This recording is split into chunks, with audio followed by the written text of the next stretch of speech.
Minimalism is about identifying what adds value for us and eliminating what doesn't. And I've noticed that when it comes to my stuff and my shopping habits, what's changed mostly is just the way that I now think about stuff and the role that stuff plays in my life. In today's video, I want to share with you 7 minimalist mindset shifts that will change the way you think about stuff. And I think that these will be helpful for everyone who's watching, even if you don't consider yourself to be a minimalist, because we all have stuff in the end. So feel free to grab yourself a nice tea, coffee, whatever you like if you want, and let's begin.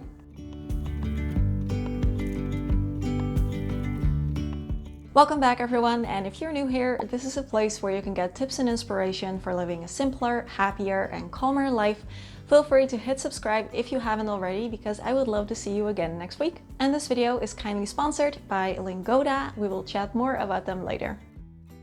Your things are not silent, they talk. This idea that our things talk to us is called the silent to-do list, and this is something that Fumio Sasaki talks about in his book Goodbye Things, and it was a very big eye-opener for me at the time. It's the idea that every item in your home needs to be taken care of, used, cleaned, maintained, fixed, and these things are constantly signaling that to you in your mind. So when I look at our guitar right there, right now, it's signaling 2 things to me. 1, it needs to be dusted, and 2, it's been a while since someone played it, so it's making me feel a little guilty too. Clothing items can also make us feel a bit guilty, like why aren't you wearing me? Or picture frames could say you need to dust me. Or our books that we have unread on a shelf say, read me. And the more stuff we have around us, the more time, energy, and attention these can steal from us. And sometimes this can be quite literal. For example, our robot vacuum actually talks to me, and usually she sounds very nice. She'll say something like, please clean the dustbin and filters. But a few days ago, I was procrastinating because I didn't feel like cleaning the dustbin and the filters. And I actually had a nightmare where the robot vacuum got like demonic and was yelling at me like, clean my dustbin. So in the end, if you feel like it can be hard for you to relax or unwind when you're at home, it could be that decreasing your silent to-do list by decreasing the things around you could be helpful. I actually still haven't cleaned the dustbin. I'm gonna need to do that. Everything you bring into your home will one day be garbage. This might sound really harsh, but it's also the truth. Even the things that you love and use all the time, and then you give to your children and they use it all the time, it will eventually be discarded sometime by someone. Of course, this doesn't mean that you're not allowed to buy anything anymore, or that you should feel guilty about your stuff ending up in a landfill sometime in the future. If that's the way the world works, unfortunately, it's not your fault. But this little piece of realization is very helpful for me in trying to just make good choices in the first place. Another huge area that this realization can help us with is decluttering, because I so often get questions from people saying like, I have this thing that I want to declutter, but I just don't know where to give it to or donate it, like no one wants it and I don't want to check it out. But you know, even if you do give it to someone else, they might check it out. So, you know, if it's not providing you any real value and you cannot declutter it ethically, mindfully, then it's still a good idea to get rid of it. The best thing we can do is learn from our experience, see which items we ended up discarding so that we can try and make good intentional choices going forward. Your stuff doesn't say anything about you or your success. Just like it doesn't say anything about others either. I feel like it's very easy to compare our life, our happiness, even our success to others based on their stuff, their car, their house, their clothes. And it could be a good idea to challenge your assumptions here, because first of all, just because people have expensive things doesn't necessarily mean that they're like successful in a traditional like financial sense. They could be in credit card debt, like you don't really know. And second, your stuff doesn't really say anything about who you are as a person. It doesn't say anything about how caring you are, how good of a friend you are, how thoughtful you are, how smart and funny or anything you are. I used to really compare myself to others a lot, and looking back on it, a lot of that was based on first impressions that I got from people just by like what they were wearing or the stuff that they had. So this realization really helped me to take a step back, focus on gratitude, stop comparing myself to others, and just appreciating my home, my life, my boring, regular people closet full of regular clothing items, and just focus on gratitude instead. We've got a lot more coming up, but I quickly want to tell you first about today's sponsor, Lingoda. Lingoda is an online language school with small group classes, usually like 3 or 4 other students, that are hosted by native speakers, and they offer courses for French, German, English, and Spanish. And as you may know about me, I have been taking our classes to learn Spanish. I've always liked learning a language by myself, but what I've really found is that if you want to be able to actually have conversations with people in that language and feel good about your speaking skills, then it is just so important to actually practice speaking in that language and having these conversations real time. So not only do the lessons come with great lesson materials to really help you learn the language, but the teachers also just encourage you to actually speak up in class. And I'm starting to feel a bit more confident now because of that. Hola, buenos días. Estoy bien. ¿Y tú? You can book the classes individually, which is so nice because it's so flexible. And if you want to really make progress with your language learning, then you can sign up for the Sprint. This is a 2-month learning challenge where you can sign up for either 15 or 30 lessons a month.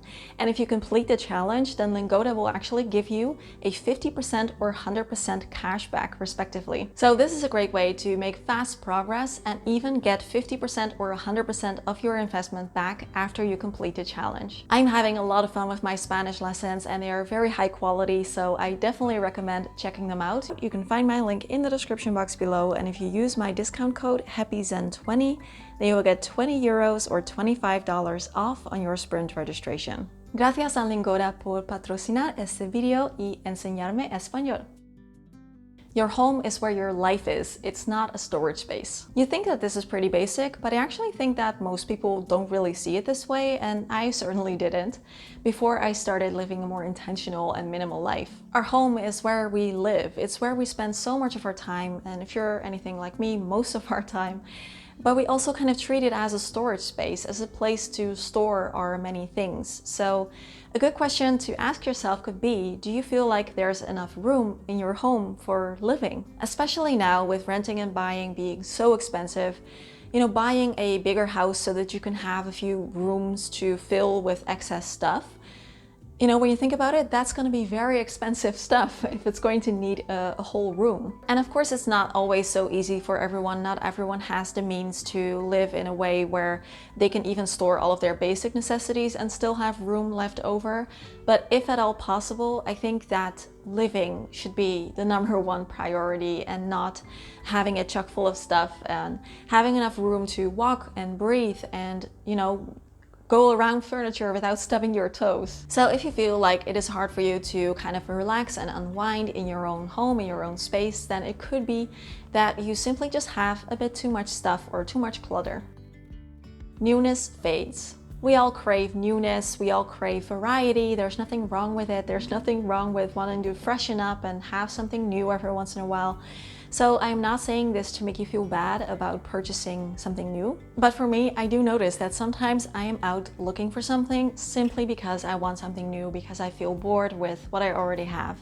And this helps me because it also makes me realize that this new thing I'm buying, I'm going to get bored with eventually down the road as well. So yes, sometimes I do make the decision to switch things up and buy something new, but other times it just makes me realize that I want to focus on gratitude instead. And really, just the fact that I'm kind of bored with something doesn't mean that it stops actually having value for me, or that I should always just chuck it out and replace it. There's also just a special kind of gratitude for the things that we've had in our life for like a really long time, like this really old sweater that we've had for 10 years and still keeps us warm.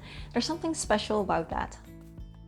Buying things is often based on ego and insecurities.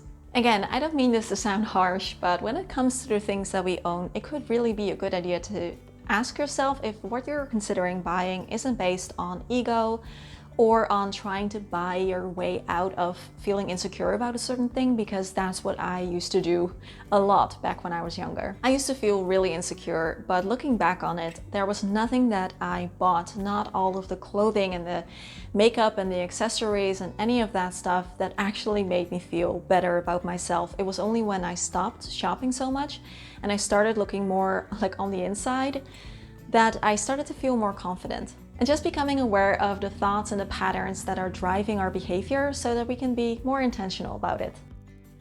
Your things should be working for you, not against you. If you have something in your home that's making you feel guilty or badly every time you look at it, or it takes away a lot of your precious time and energy cleaning it or maintaining it, then it could be that that specific item is not really worth the trade-off for you. And that's fine. That just means that you can feel good about letting the item go. Most things that we own and the things that we do come with a trade-off. So saying yes to one thing means saying no to something else. If you want to have lots of options in your wardrobe, for example, because you like to dress up and wear something like new every day, the trade-off is going to be that your closet is going to be very full and it's going to be hard to organize. Having lots of decor items means also having to spend lots of time cleaning them and maintaining them and tidying them.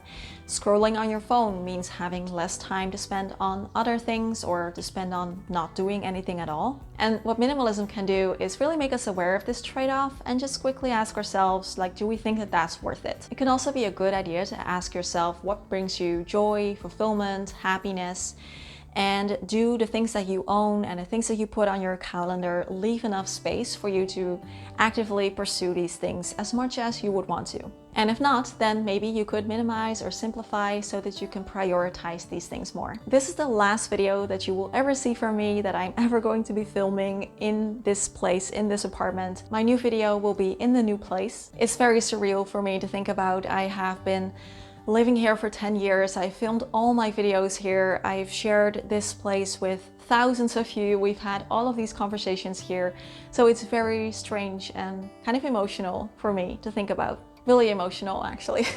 I will be taking next week off to deal with the move and everything else. And then by the time I get back in 2 weeks, you're going to be seeing me from the new place. Thank you to Lingoda for partnering up with me again. I definitely recommend checking out their classes. It's so much fun. It's a good way to stimulate brain health and challenge yourself, learn a new language. Everything you need is in the description box. As always, thank you so much for being here. If you've been here for a while, thank you for being here all this time.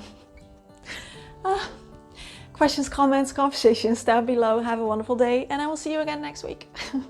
Bye bye. Okay, that got a bit more emotional than I thought.